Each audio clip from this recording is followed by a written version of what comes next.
This is a Troughton & Sims Vernier Theodolite, made by Troughton & Sims, London. Now living in Sydney, Australia. This beautiful brass Vernier Theodolite has 4 levelling screws here. Modern Theodolites and total stations only have 3 these days. You can see we've got alliday bubble here, another bubble there. We've got the vertical circle, various tangent screws to adjust the instrument as required.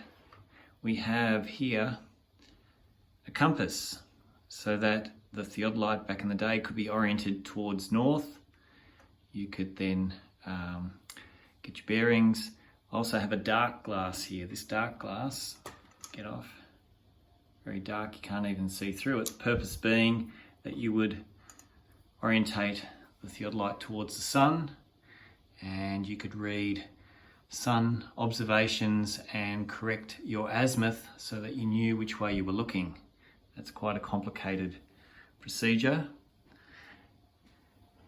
What else can I tell you? It's a lovely, lovely theodolite on wooden legs, and it's a real museum piece. It's living here in Sydney, Australia. Next door, we have a sighting pole. You can see the plumb bob on the ground here would be set up normally over a mark on the ground, and that produces the line vertically up to the top of this point, in which we would then sight to that point. Don't do that sort of stuff these days. We have tripods and prisms and various other things. But it's lovely to have this old surveying gear. It's really nice to wake up every day and have a look at it in your office.